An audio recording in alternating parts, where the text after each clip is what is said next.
On the evening of April 15, 1775, British General Thomas Gage sent out a patrol of 700 British troops from Boston, Massachusetts. Their goal was to capture a cache of stolen guns and gunpowder hidden in the town of Concord that they believed would be leverage for the local militias to overthrow British rule. This would come to be one of the most important events in American history, as it started off the war that would earn the independence from the British Crown. Today we'll be taking a walk down the Lexington Battle Road, infamously the location of the running war that took place as the British were pushed back from the town of Concord all the way back to Boston Harbor, where the Siege of Boston and the Battle of Bunker Hill took place.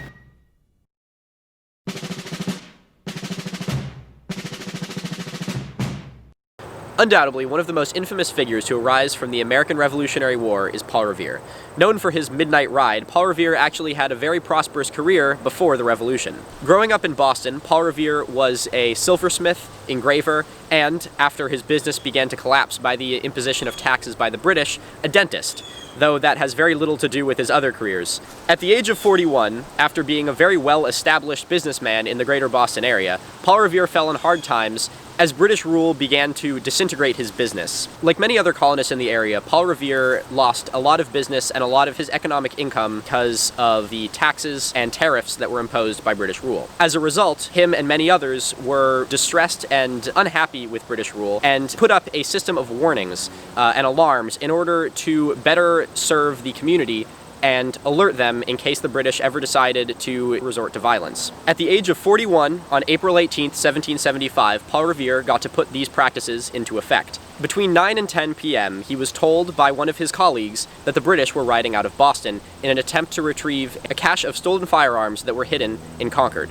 Paul Revere rode out of Boston through the towns of what are now Medford, Arlington, Lexington, and finally was stopped on his way to Concord. Along the way, he warned the colonists of British invasion in an attempt to rally the forces and draw together the local militias to protect in case the British decide to get violent. Part of the colonists' early warning system involved alerting other riders along the way in order to better spread the message. In a time before cell phones and internet, it was best to have a horseback rider to quickly spread information from town to town. Paul Revere was the first step in this warning system, and as he rode, he alerted other riders along the way. And by the end of the night, it's estimated that there was between 30 and 40 other men riding through the greater Boston area, warning others of the British invasion. Revere rode from Boston with another one of his colleagues, Dawes, who took a second route. Dawes was in charge of alerting people in the southern Boston area, while Revere rode kind of north. The two of them reconvened in Lexington, where they were stopped by a British patrol in the late hours of the night. Along the way, Revere and Dawes encountered Samuel Prescott, another patriot who was returning in the wee hours of the morning from a lady suitor's house somewhere in Lexington. The doctor and the other two began the ride all the way out to Lexington,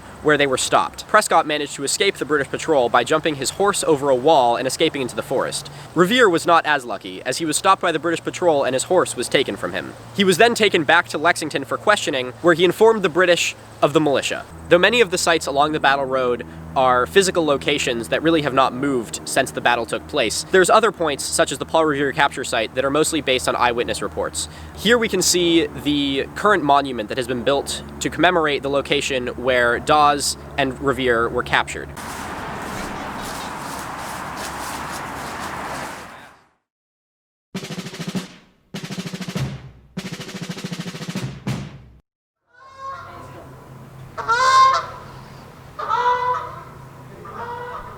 Behind me is the North Concord Bridge, one of the most infamous battles of the American Revolutionary War, and the farthest north that the British patrol got before being stopped by the militia. On the east side of this river is the town of Concord, where the British were convinced the militia had stashed 2 small cannons and a host of gunpowder.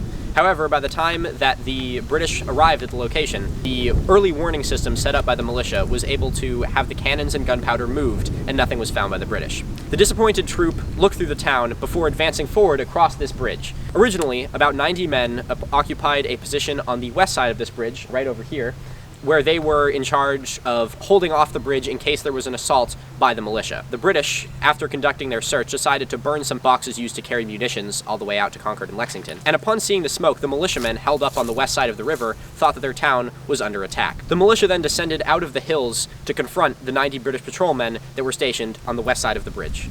As the militia advanced on the British regulars stationed on the bridge, the British fired warning shots in order to tell the militia to not come any closer. However, the advance was not stopped. The British fired a salvo of shots into the advancing colonists. The militia took that as their invitation to fire back, and soon it was an all-out war between the front of the bridge and the pasture on the other side. In the shots that ensued, 3 British regulars lay dead, and 2 of the colonists on the other side. The British retreated in order to regroup with the rest of their column on the other side of the bridge. This was the farthest north that the British got in their advance, and they never found the cannons that they came looking for. And from this point it was a running war, the 18 miles back to Boston.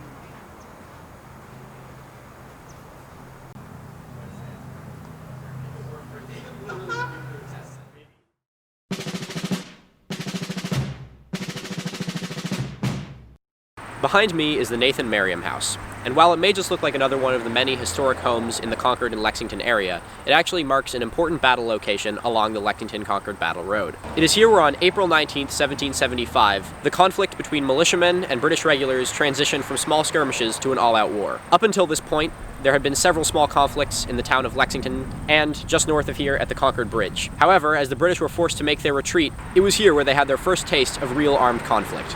Several troops of militia from the towns of Reading, Billerica, and Chelmsford took cover behind the house behind me and several barns that were in the surrounding meadows. As the British made their retreat from the Concord Bridge, they had to cross another small bridge, crossing a brook in one of the fields. While crossing this bridge, the 700 British regulars were exposed and easy to attack. The militiamen used this to their advantage and fired upon them, and despite being vastly outnumbered, managed to transition the small skirmishes into an all-out running war for the 16 miles from Lexington and Concord into Boston. What follows is a letter from the Reverend Edmund Forrester, one of the militiamen who was involved in the conflict at Merriam's Hill. A little before we came to Merriam's Hill, we discovered the enemy's flank guard of about 80 or 100 men who, on their retreat from Concord, kept that height of the land. The British troops and the Americans at that time were equally distant from Merriam's Corner. About 20 rods short of that place, the Americans made a halt. The British marched down the hill very slowly, but with a steady step, without music or word being spoken that we could hear. Silence resigned on both sides. As soon the British had gained the main road and passed a small bridge near the corner, they faced about suddenly and fired. They overshot, and no one, to my knowledge, was injured by the fire. The fire was immediately returned by the Americans, and 2 British soldiers fell, dead, at a little distance from each other. In the road near the brook, the battle now began, and was carried on with little or no military discipline and order on the part of the Americans during the remainder of the day. Each one sought his own place and opportunity to attack and annoy the enemy from behind trees, rocks, fences, buildings, and all that seemed most convenient.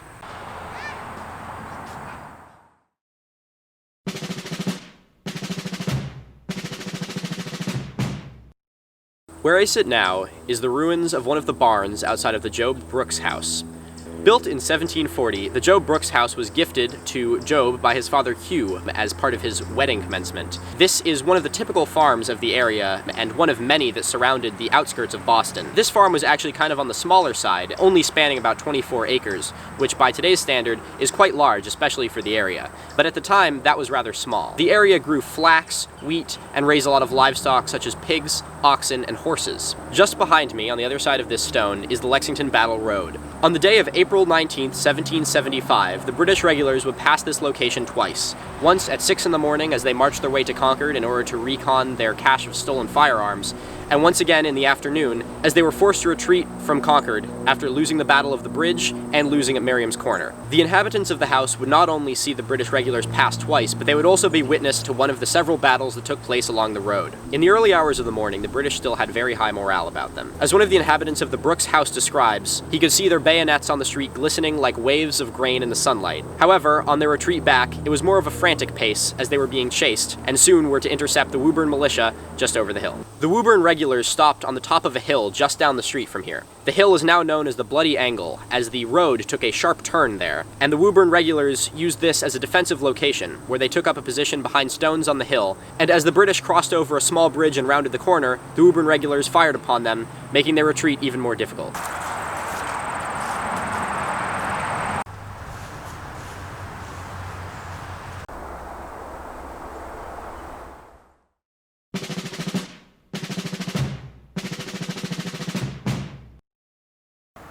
By the end of the retreat down the battle road, 73 British and 43 Americans were killed.